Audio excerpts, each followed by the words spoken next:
galerinha! Aqui é a Sabrina, sua audiobooker preferida. Gostaria de apoiar o canal? Chave Pix na descrição. Obrigada pela ajuda! Dito isso, vem ouvir comigo! Esqueleto. Ellie Sattler afastou uma mecha do cabelo loiro para longe do rosto e voltou sua atenção para os banhos ácidos. Ela tinha 6 deles em uma fileira, em concentrações molares que iam de 5% a 30%. Precisava ficar de olho nas soluções mais fortes, pois elas poderiam devorar o calcário e começar a erodir os ossos. E ossos de bebês dinossauros eram muito frágeis. Ela se maravilhava por eles terem sido preservados depois de 80 milhões de anos. Ela ouviu distraidamente enquanto Grant dizia: Senhorita Levin, aqui é Alan Grant. Sobre o que é isso de... Você tem o quê? O quê? Ele começou a rir. Eu duvido muito, senhorita Levin. Não, eu realmente não tenho tempo. Sinto muito. Bem, eu daria uma olhada sim, mas posso garantir desde já que é um lagarto basilisco. Mas, sim, você pode fazer isso. Tudo bem, envie agora. Grant desligou e balançou a cabeça. Esse povo... Qual era o assunto? Perguntou Ellie.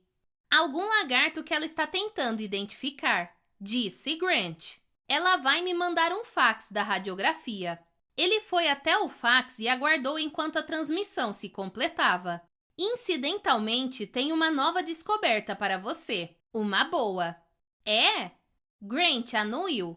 Encontrei-a um pouquinho antes do rapaz aparecer. Na colina sul, horizonte 4. Bebê Velociraptor. Mandíbula e dentição completa. Então, não existe dúvida sobre a identidade. E o local parece intacto. Podemos até conseguir um esqueleto completo. Isso é fantástico! Qual a idade? Bem jovem. 2, no máximo 4 meses. E é definitivamente um Velociraptor? Definitivamente, disse Grant.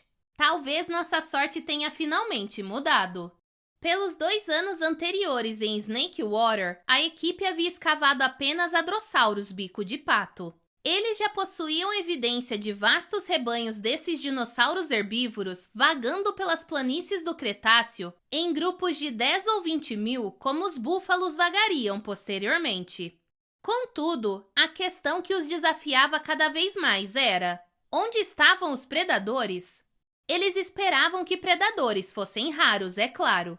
Estudos das populações de predador presa em parques de caça na África e na Índia sugeriam que, grosso modo, havia um carnívoro predador para cada 400 herbívoros. Isso significava que um rebanho de 10 mil bicos de pato sustentaria apenas 25 tiranossauros. Portanto, era improvável que eles fossem encontrar os restos de um predador grande. Mas onde estariam os predadores menores? Snakewater tinha dúzias de lugares para ninhos. Em alguns deles, o solo era literalmente coberto com fragmentos de cascas de ovos. E muitos dinossauros pequenos comiam ovos. Animais como o dromiossauro, o oviraptor, o velociraptor e o coelurus, predadores que iam de 90 centímetros a 1,80 m, deviam ser encontrados em abundância por aqui. Mas eles não haviam descoberto nenhum até agora. Talvez esse esqueleto de Velociraptor significasse mesmo que a sorte deles tinha mudado. E um bebê. Ellie sabia que um dos sonhos de Grant era estudar a criação de filhotes de dinossauros carnívoros, como já havia estudado o comportamento dos herbívoros. Talvez aquele fosse o primeiro passo na direção desse sonho. Você deve estar bastante empolgado, disse Ellie. Grant não respondeu. Eu disse que você deve estar empolgado, repetiu Ellie. Meu Deus, disse Grant. Ele encarava o fax. Ellie olhou por cima do ombro de Grant para a radiografia e expirou devagar. Você acha que é um Amássicos? Acho, disse Grant. Ou um Triássicos. O esqueleto é tão leve. Mas não é um lagarto, disse ela. Não, isso não é um lagarto. Nenhum lagarto com 3 dedos esteve nesse planeta por 200 milhões de anos. O primeiro pensamento de Ellie foi de que ela devia estar olhando para uma fraude. Uma fraude engenhosa e habilidosa, mas uma fraude mesmo assim. Todo biólogo sabia que a ameaça de uma fraude era onipresente. A mais famosa delas, o homem de Piltdown, tinha passado 40 anos sem ser detectada, e seu perpetrador ainda era desconhecido. Mais recentemente, o distinto astrônomo Freddie Hoyle havia declarado que o fóssil de um dinossauro alado, o Archaeopteryx, em exposição no Museu Britânico era uma fraude. Mais tarde, o fóssil se provou genuíno. A essência de uma fraude bem-sucedida era apresentar a cientistas o que eles esperavam ver. E aos olhos de Ellie, a imagem da radiografia do lagarto estava perfeitamente correta. O pé com 3 dedos era bem equilibrado, com a garra medial menor. Os restos ósseos do 4º e do 5º dedos estavam localizados mais acima, perto da junta metatarsal. A tíbia era forte e consideravelmente mais longa do que o fêmur. No quadril, o acetábulo era completo. A cauda mostrava 45 vértebras. Era um jovem Procompsognathus. Essa radiografia poderia ser falsificada? Não sei, disse Grant. Mas é quase impossível falsificar um exame desses.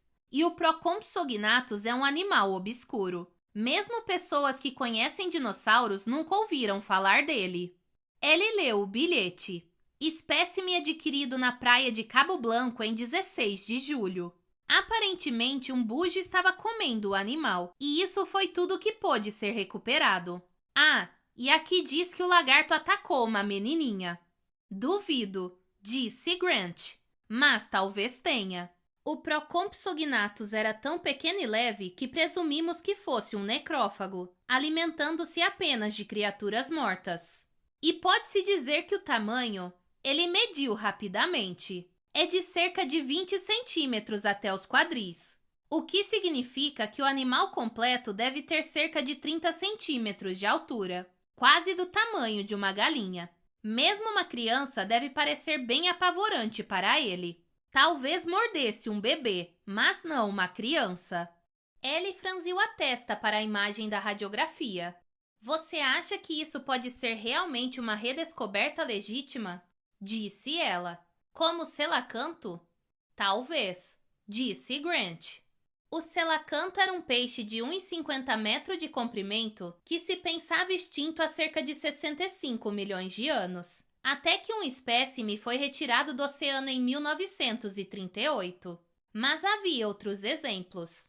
O gambá pigmeu da montanha australiana era conhecido apenas por meio de fósseis, até que um exemplar vivo foi encontrado em uma lata de lixo em Melbourne.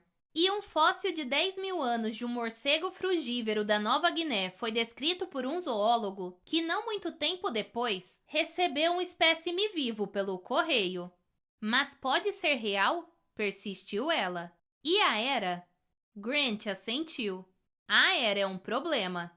A maioria dos animais redescobertos eram adições razoavelmente recentes aos registros fósseis. Tinham de 10 a 20 mil anos de idade. Alguns tinham poucos milhões de anos. No caso do selacanto, 65 milhões de anos. Mas o espécime para o qual estavam olhando era muito, muito mais velho que isso.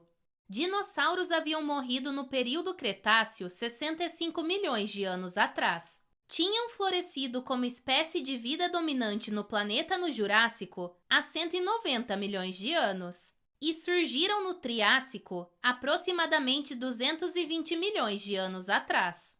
O Procompsognathus viveu durante o início do período Triássico, uma era tão distante que nosso planeta sequer parecia o mesmo. Todos os continentes eram unidos em um aglomerado chamado Pangeia, que se estendia desde o Polo Norte até o Polo Sul. Um vasto continente de bosques e florestas, com alguns grandes desertos. O Oceano Atlântico era um lago raso entre o que se tornaria a África e Flórida. O ar era mais denso, a terra era mais quente, havia centenas de vulcões em atividade. E foi nesse ambiente que o Procompsognathus viveu. Bem, disse Ellie, sabemos que alguns animais sobreviveram. Crocodilos são basicamente animais triássicos vivendo nos dias de hoje. Tubarões são triássicos. Então sabemos que já aconteceu antes. Grant concordou. E o negócio é, disse ele, de que outra forma podemos explicar isso? Ou é uma falsificação, o que eu duvido muito, ou é uma redescoberta. O que mais poderia ser? O telefone tocou. Alice Levin de novo, disse Grant. Vamos ver se ela irá nos enviar o espécime. Ele atendeu e olhou para Ellie, surpreso. Sim, eu aguardo, Sr. Hammond. É claro. Hammond? O que ele quer? Disse Ellie. Grant chacoalhou a cabeça e então falou ao telefone. Sim, Sr. Hammond. Sim, é bom ouvir sua voz também. Sim. Ele olhou para Ellie. Ah, foi? Sim. É mesmo? Ele cobriu o bocal com a mão e disse, continua tão excêntrico como sempre. Você tem que ouvir isso.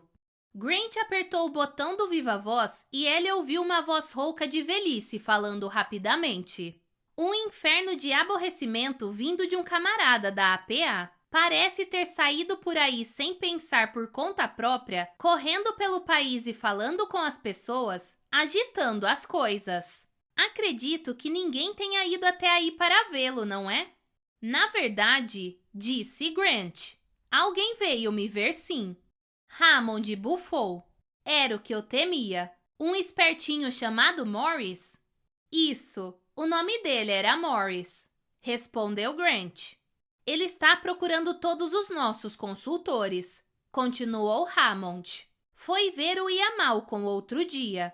Sabe quem é aquele matemático do Texas? Foi a primeira vez que ouvi falar nele. Estamos tendo uma dificuldade dos diabos para dar conta disso. É típico do funcionamento do governo. Não existe nenhuma reclamação, nenhuma acusação. Só o assédio de um rapazinho sem supervisão que está correndo por aí à custa do contribuinte. Ele incomodou você? Atrapalhou o seu trabalho? Não, ele não me incomodou. Bem, é uma pena de certo modo, disse Hammond, porque eu tentaria arranjar uma injunção para impedi-lo se ele tivesse incomodado. De qualquer forma, pedi para os nossos advogados ligarem para a APA para descobrir qual é o problema deles.